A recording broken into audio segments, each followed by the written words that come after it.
जय सिया राम सभी को। हम लोग रामचरितमानस बालकांड में दोहा संख्या 32 के आगे की चौपाइयां पढ़ रहे थे, जिसमें भगवान राम के सौंदर्य का वर्णन कर रहे हैं गोस्वामी जी।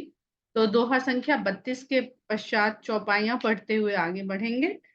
दोहा संख्या 232 इस प्रकार है कि लता भवन ते प्रगट भेद ते ही अवसर दो भाई, निकसे जल जुग बिमल बिदु, जलद पटल बिल गाई। आगे लिखते हैं, शोभा सीम सुभग दो बीरा, नील पीत जल जाभ शरीरा, मोर पंख सिर सोहत नीके, गुच्छ बीच बिच कुसुम कली के।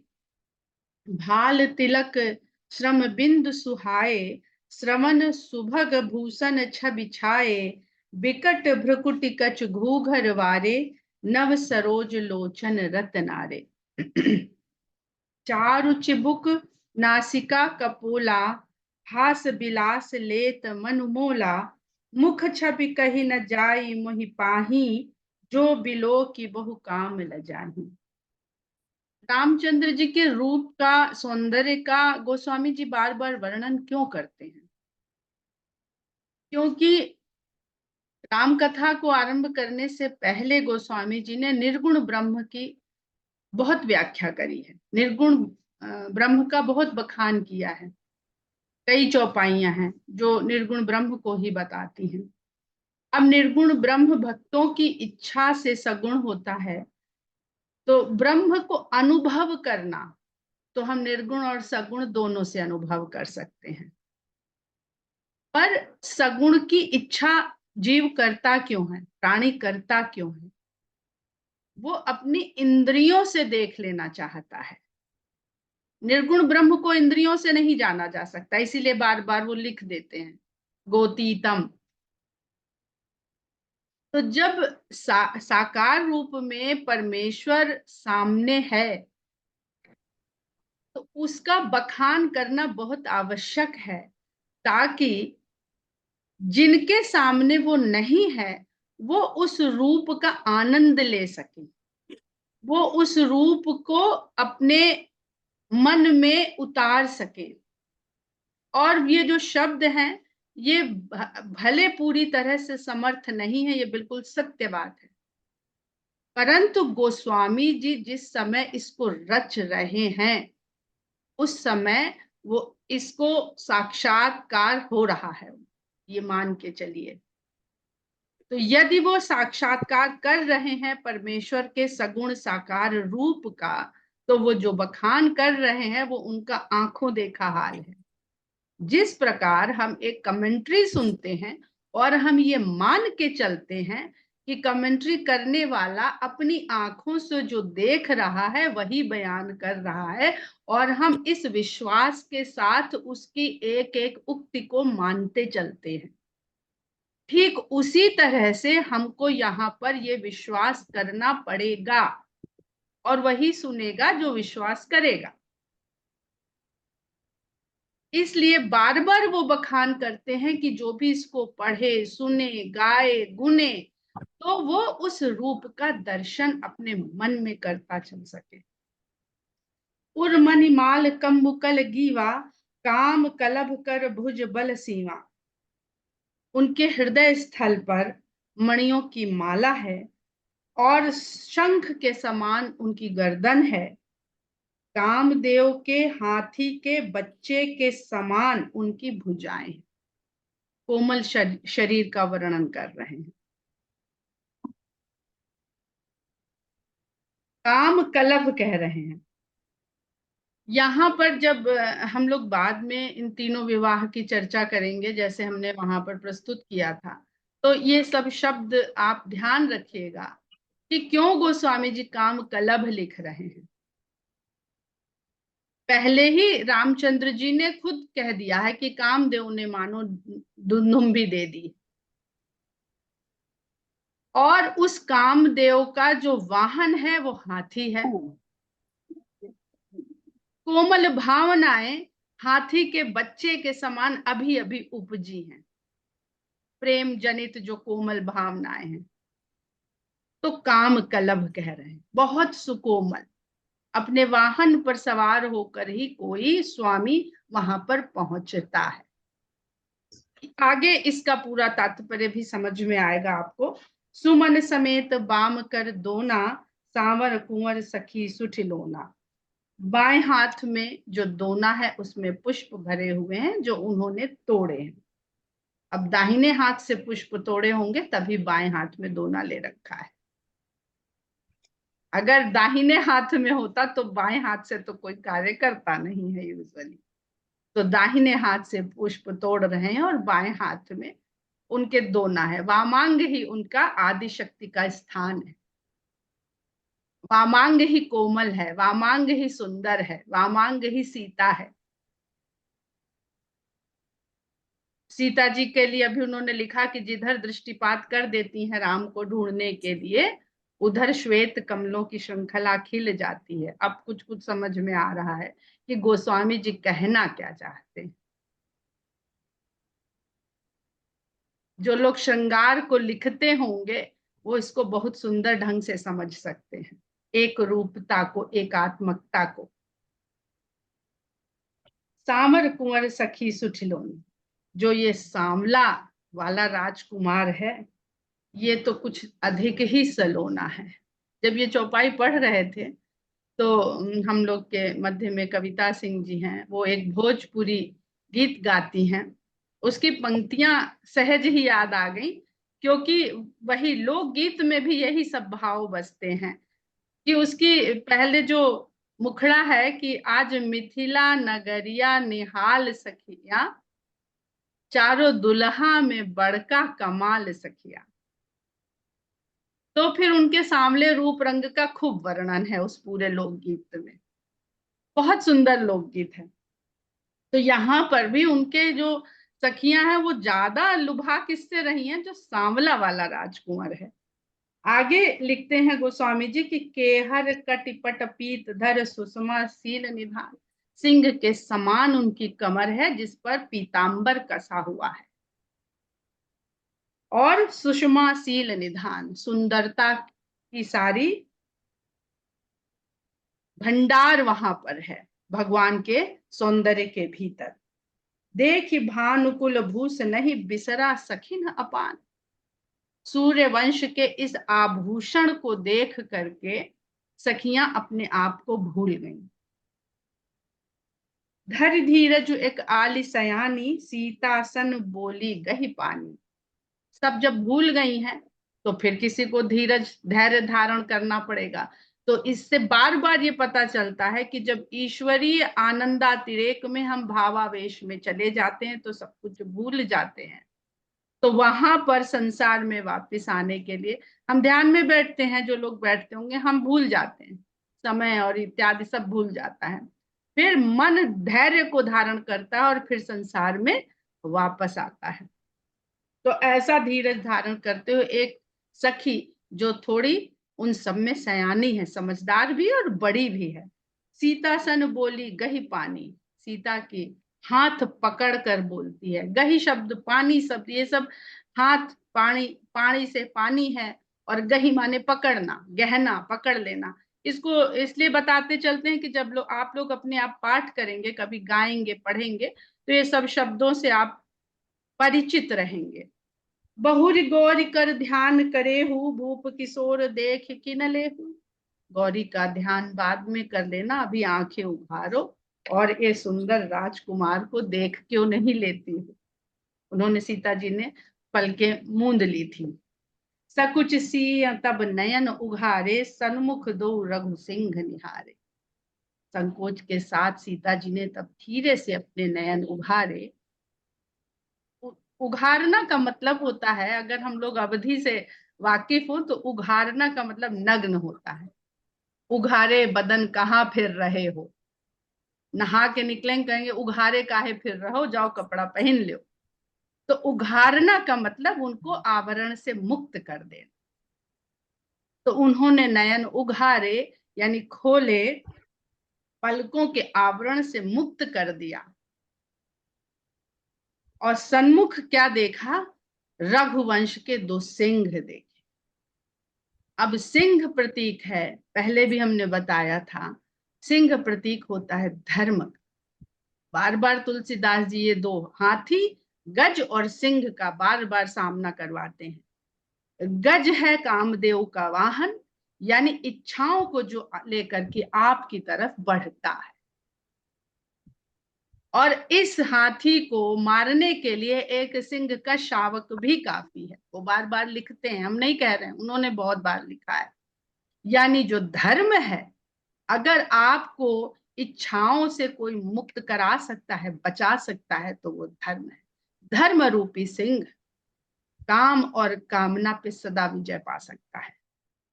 तो सीता के लिए ये धर्म के परिचायक हैं रघु सिंह। नख सिख देखी राम कै शोभा, नख से शिख तक उन्होंने रामचंद्र जी की सुंदरता को देखा और सुमेर पिता पनु मनु अति क्षोभ। पिताजी के प्रण की स्मृति आते ही उनके मन में क्षोभ हो गया, दुख हो गया। क्यों? क्योंकि पहले ही वो लिख चुके हैं कि काम कलभ कर भुज बल सीमा। इनके तो हाथी, कामदेव के हाथी के बच्चे की सूंड के समान कोमल भुजाएं हैं। और सीता जी तो धनुष को बारे में अच्छी तरह से जानती हैं, उनके ही महल में, उनके ही भवन में रहा है, बचपन से उसके साथ रही हैं। बचपन में पढ़ी हुई कथाओं में हम लोग ने पढ़ा था, भाई इधर से उधर उठा के उन्होंने रख दिया था सहज भाव से ही, तभी जनक जी ने ये प्रतिज्ञा ली थी। तो वो सोचती हैं इनके बस का तो ये है नहीं, जैसा इनका सुंदर कोमल स्वरूप है। परबस सखी ने लखी जब सीता, भयउ गहुर सब कहाँ ही सभीता। सखियों ने जब सीता जी को परवश, दूसरे के वश में देखा, तो भयउ गहर सब कहाँ ही सभीता, सब गंभीर होके, भयभीत होके कहने लगी। अब यहाँ पर परबस का अर्थ जो अर्थ में लिखा गया है, वहां पे प्रेम के वशीभूत देखा गया है। पर अगर आप ध्यान से पढ़िए तो दोनों अर्थ समझ में आते हैं कि वो प्रेम के वशीभूत भी हैं और पिता के प्रण के वशीभूत। उनका जो इच्छा राम को देख करके हुई है, पर वो इच्छा उस प्रण के अधीन है। आगे क्योंकि तुलसीदास जी की चौपाई से ये प्रकट होता है, परबस सखिन लखी जब सीता, भयउ गहर सब कहाँ ही सभीता, पुनि आउब एह बेरिया काली, अस कही मन बिहसी एक आई। चलो चलो देर हो रही है, कल फिर इसी समय आ जाएंगे, ऐसा कहते हुए वो मन में हंसती है, ऊपर से नहीं हंसती है। अस कही मन बिहसी एकाली, एक सखी मन में हंसती है, बाहर से उसे गंभीरता ही दिखानी कि भाई देर हो गई है, घर भी चलना है। गूढ़ गिरा सुन सिय सकुचानी, लेकिन उसकी ये भेद भरी बात सीता सुन के समझ जाती हैं और संकोच में पड़ जाती हैं कि लाख छुपाया पर इन लोगों ने हमारे मन की भावना को जान लिया, तो संकोच में पड़ गई। भयो विलंब मातु भय मानी, और उन्होंने देर हो रही है ये उनकी समझ में आ गया, और माता के भय को उन्होंने हृदय में याद किया, भय माना उन्होंने।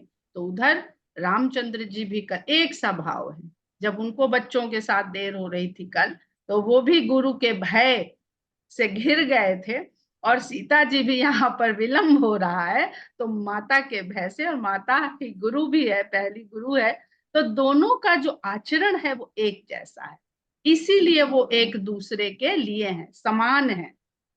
पुण्याउ धरि बड़ी धीर राम उर आने, फिरी अपन पौ पितु बस जाने। देखिए परबस और पितु बस, तो प्रेम के भी वशीभूत हैं पर पिता के भी वश में। बहुत धीरज धरती हैं और राम को अपने हृदय में ला करके और स्वयं को पिता के वश में जान करके चल पड़ती हैं, फिर लौट पड़ी। देखन मिस मृग बिहग तरु फिरई बहोरी बहोर, निरखी निरखी रघुबीर छवि, बाढ़ई प्रीति न थी। चल तो पड़ी, लौट पड़ी। अब लौट पड़ी तो मुख किसी और हो गया, पीठ जो हो गई वो राम की तरफ हो गई, तो बार बार राम को देखना चाह रही हैं। तो कभी कोई हिरन के देखने के बहाने से, कभी किसी पक्षी, कितना अच्छा पक्षी बोला उधर, देखें तो कौन सा पक्षी है, तो ऐसे पलट पड़ती हैं। अरे लगता है कोई बहुत सुंदर हिरन उधर से दौड़ के निकला उस हिरन को देखने के बहाने से, और देखिए हमारे उस वृक्ष की क्या हालत हो रही है, क्या कैसा उसमें कोई पुष्प है। भांति भांति के बहाने बना के पलट के उस ओर देखती हैं जिधर राम है। देखन मिसि मृग बिहग तरु फिरई बहोरी बहोरी, बार बार उधर पलट लेती हैं और देख देख करके रामचंद्र जी की छवि को उनके मन में प्रेम जो है वो थोड़ा नहीं बहुत बढ़ता है, थोड़ी नहीं रह जाती, यानी जितनी बार देखती हैं उतनी बार राम के प्रति उनके मन में प्रेम बढ़ता जाता है। जानी कठिन शिव चाप विसूरति, चली राखी उर श्यामल मूरति। फिर शंकर जी के धनुष की कठिनता को, एक तो वो दृढ़, ऊपर से उस पे प्रण और दृढ़, ये सब सोच सोच के बिसूरने लगती हैं मन ही मन में, दुखी हो जाती हैं। दुखी होने के बाद भी उस सांवली सूरत को मन में बसाए हुए वहां से आती हैं। प्रभु जब बात जानकी जानी, शुभ स्नेह शोभा गुण खानी। भगवान ने जब देखा कि अरे जानकी तो अब लौट पड़ी हैं, जा रही हैं, सुख स्नेह शोभा गुण खानी, जिनकी एक झलक से उनके हृदय में सुख, स्नेह, गुण और उनकी सुंदरता सब कुछ उन्होंने समझ लिया, पा लिया। परम प्रेम में मृदु मस्कीन ही, चारु चित्त भीति लिख ली। उन्होंने बहुत प्रेम के साथ एक मधुर भाव की स्याही बनाई, भावनाओं की स्याही बनाई, और चारु चित्त, अपने चित्त की सुंदर भित्ति पर, दीवार पर सीता की वो छवि अपने भावों से वहां पर छाप ली, अंकित कर ली। बहुत सुंदर भाव है, जितना पढ़ेंगे आप और जितना कल्पना करेंगे ना इस चौपाई को पढ़ते हुए, उतना आपको प्रेममय आनंद मिलेगा। किसी राम और सीता, किसी के भीतर भी आपको ये नहीं पता चलेगा कि कौन अधिक प्रेम में डूब गया है। जो अनुभव, जो आनंद का अनुभव कर पा रहे हैं वो हम कह नहीं पा रहे हैं। गई भवानी भवन बहोरी, बंदी चरण बोली कर जोरी। वो पुनः फिर से भवानी के भवन में चली गई और चरण वंदना करते हुए हाथ जोड़ करके बोलती हैं, हाथ जोड़ती हैं और चरण वंदना करती हैं। अब देखिए उन्होंने रहस्य जान लिया कि जान कठिन शिव चाप बिसूलती, शंकर जी का चाप तो बहुत कठिन है। तो अब वंदना कहाँ करनी चाहिए? गौरी माता। गौरी माता से अभी जब उन्होंने पूजन किया तो उनके मन में कोई इच्छा नहीं थी, किसी वर के लिए कोई कल्पना नहीं थी। जब उन्होंने राम को देखा तो अब ये जो आगे की स्तुति है बहुत महत्वपूर्ण है। जय जय गिरिबर राज किशोरी, जय महेश मुख चंद चकोरी, जय गज बदन सदानन माता, जगत जननी दामिनी स्तुति गाता, नहीं तब आदि मध्य अवसाना, अमित प्रभाव वेद नहीं जाना, भव भव विभव पराभव कारिणी, विश्व विमोहिन स्वबस बिहारिणी, पति देवता सुतीय महु मातु प्रथम तब रेख, महिमा अमित न सकहि कही, सहस शारदा शेष। जिस प्रकार शंकर और राम, शिवत्व और रामत्व, इस पूरे सृष्टि के, इस पूरे ब्रह्मांड की जो सृष्टि, ब्रह्मांड से पहले सृष्टि है, उसमें दोनों एक दूसरे तत्व के पूरक हैं। एक काल चक्र होता है जिसमें शिवत्व और रामत्व को पाते हुए आगे बढ़ती जाती है सृष्टि, यानी सगुण और निर्गुण का एक आपस में संबंध चलता रहता है। खाली सगुण सगुण सगुण नहीं, खाली निर्गुण निर्गुण निर्गुण नहीं, सगुण और निर्गुण एक के उपरांत एक। शिवत्व की प्राप्ति होती है, फिर रामत्व के लिए आगे बढ़ना पड़ता है। रामत्व की प्राप्ति होती है तो शिवत्व के लिए आगे बढ़ना पड़ता है। कभी एक छोटा सा आलेख है, कभी उसको सुनाएंगे, पहले भी सुना चुके हैं हम इस यहाँ पर। तो वही भाव सीता जी का भी है, जो राम का शंकर के प्रति है।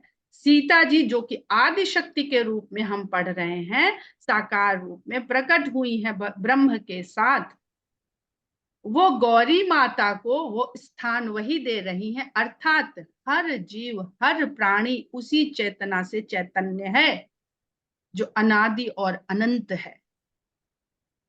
हम ब्रह्मास्मि का भाव हमें दूसरे के लिए भी उसी भाव को जब तक नहीं देता है तब तक हम अज्ञानता और अहंकार, जैसे रावण है, वो शिव भक्त है, शिवत्व की प्राप्ति उसने कर ली है, पर शिवत्व की शिव का भक्त है, पर शिवत्व की प्राप्ति में अगर रामत्व का लोप हो गया है तो वो अहंकार का ही रूप हो जाता है। हनुमान जी, उनके भीतर शिव तत्व और राम तत्व दोनों विद्यमान है।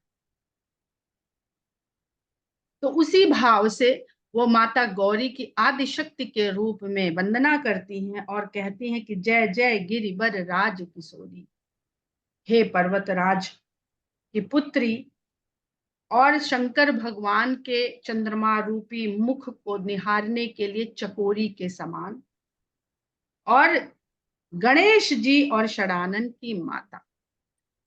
गणेश जी का मुख गज बदन और षडानन जिनका गज का मुख है और जिनके 6 मुख है। ये सब आध्यात्मिक बहुत इसमें अर्थ है। 6 ही ऐश्वर्य होते हैं ईश्वर के भीतर। आशा जी इसको अच्छे से बता सकती हैं क्योंकि गीता में भगवान के 6 ऐश्वर्यों का पूरा विस्तार से वर्णन है। और अगर हम देखते हैं गजवदन, विवेक के प्रतीक हैं गणेश जी, तो आप कोई मनोकामना कर रहे हैं तो उस मनोकामना के पीछे आधार में आपका विवेक का स्वामी और षडानन जिनका संसार के कल्याण के लिए जिनको जन्म दिया गया था। पति पत्नी के रूप में जब शंकर पार्वती हुए तो षडानन का जन्म हुआ था जिसने ताड़कासुर का वध किया था। तो संसार के कल्याण की जहां पर भावना जिस प्रेम में है, ऐसी है गौरी माता, ऐसी गौरी माता की वो वंदना कर रही हैं। और ऐसी भावना से जगत जननी, आप जगत जननी के स्थान को प्राप्त करती हैं। इस कारण आपकी जो चमक है, जो आभा है, वो बिजली के समान शरीर में आपके निकलती है, प्रकट हो। नहीं तब आदि मध्य अवसाना, आपका ना आदि है, ना मध्य है, ना अवसान है। अमित प्रभाव वेद नहीं जाना, और आपके अमित प्रभाव को वेद भी नहीं जानते हैं। भव भव विभव पराभव कारिणी, विश्व विमोहिन स्वबस विहार। आप भव के होने, भव भव जो हम बार बार कहते हैं कि भव सागर का अर्थ ही होता है कि बीइंग, जो हो रहा है निरंतर, वही भव सागर है। और भव का मतलब होना होता है, मंगल भवन मंगलहारी। तो भव, भव के होने की और उसके पालने की और पराभव की भी कारण आप ही हैं। पूरे विश्व को आपने ही मोहित कर रखा है। बिल्कुल महामाया की बात कर रही हैं सीता जी। अपने ही वश में रहती हैं आप, अपने ही वश में रहते हुए इस पूरे संसार में विहार करती, व्याप्त होती हैं, मय होती हैं इस संसार में। पति देवता सुतीय महु, मातु प्रथम तव रेख। पति को अपना इष्ट मानने वाली स्त्रियों में आप प्रथम स्थान पर रखी जाती हैं, मानी जाती हैं। महिमा अमित न सकहि कहि सहस शारदा से। हजारों शारदा और हजारों शेष हो जाएं तो भी वह आपकी महिमा का बखान नहीं कर सकते। वही अनादि और अनंत का वर्णन है। अगर ब्रह्म को नहीं कहा जा सकता है तो ब्रह्म की आदि शक्ति को भी कहा नहीं जा सकता है। सेवत तो ही सुलभ फलचारी, बरदायनी पुरारी प्यारी। आपकी सेवा करने से चारों फल सहज ही प्राप्त हो जाते हैं। वरदायनी, आप हर प्रकार के वर को देने वाली हैं और शंकर भगवान की बहुत प्यारी है।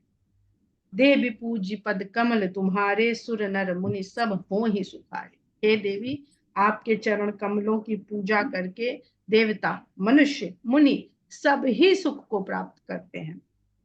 और मोर मनोरथ जानहुनी के, बसहु सदा उरपुर सबही के। मेरा मनोरथ भी, हमने पहले ही कहा था कि मनोरथ शब्द पे बहुत ध्यान दीजिएगा कि मनोकामना और मनोरथ, ये 2 शब्द गोस्वामी जी प्रयोग करते हैं। कहाँ मनोरथ, किसका मनोरथ है और किसकी मनोकामना है। दशरथ मनोरथ करते हैं कि चाहूं तुम्हें समान सो।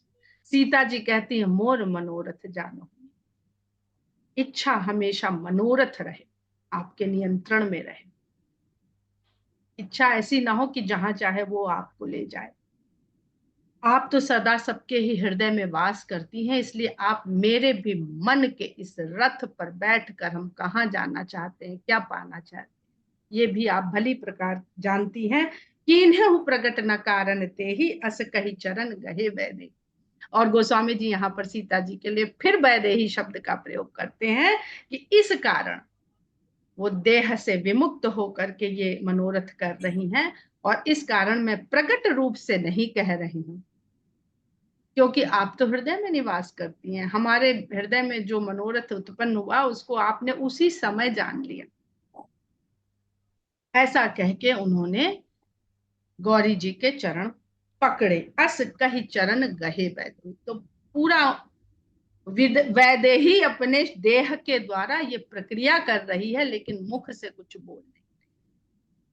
विनय प्रेम बस भई भवानी खसी माल मूरत मुस्कानी। निर्गुण सगुण का बहुत सुंदर भाव है। अगर ये एक रूपता हमको समझ में आ जाए तो जीवन में कोई भ्रम रह ही नहीं जाएगा, किसी तरह का भ्रम नहीं रह जाएगा। तो सीता जी की ऐसी सुंदर प्रेम, ऐसी विनती सुन करके माता भवानी प्रेम के वश में, यहाँ प्रेम का ही वश चल रहा है।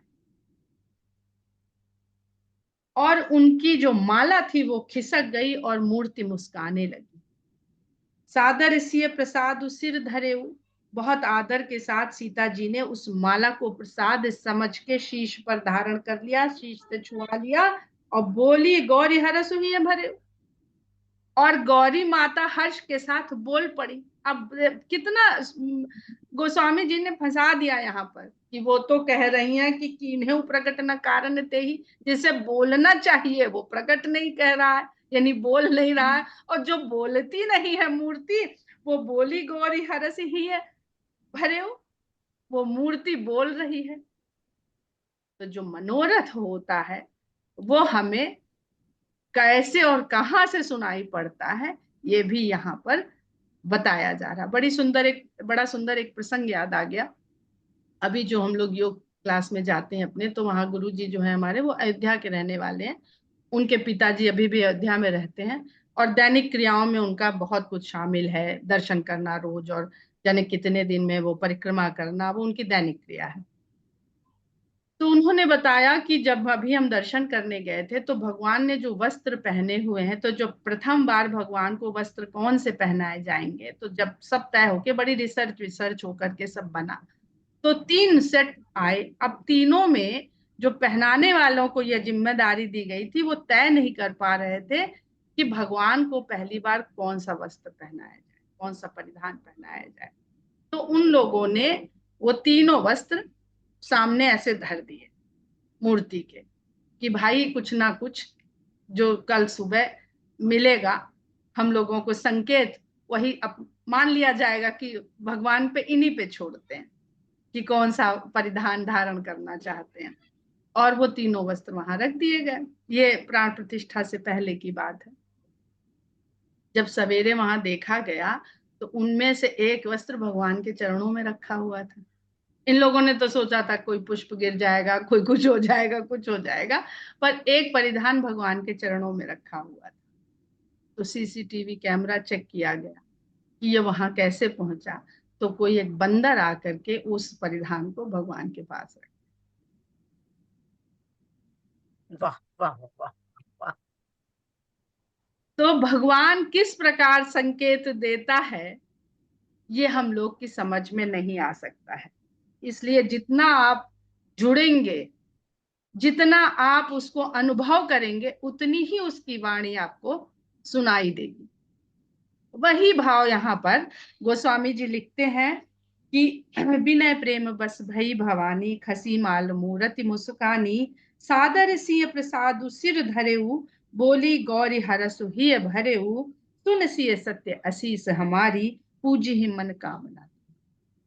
हे सीता, मेरा ये सत्य आशीर्वाद सुनो कि तुम्हारी जो मनोकामना है, जिसके लिए तुमने पूजा की है, वो पूरी होगी।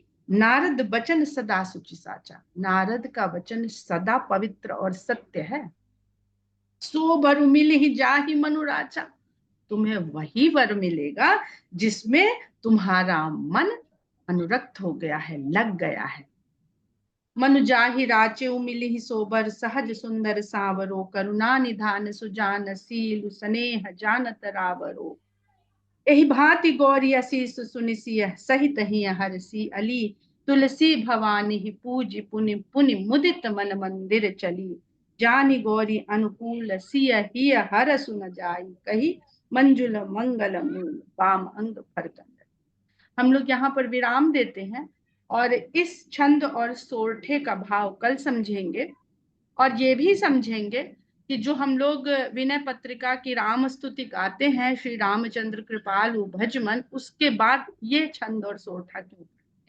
ये मेरे ही मन का भाव है, जैसे मैंने उसको समझा है, समझ लिया है कहना चाहिए, वही आप लोगों से कहने का प्रयास करेंगे। तो आज का हम लोग पठन पाठन अध्ययन यहीं पर हम लोग इसको विराम देते हैं। जय सिया राम।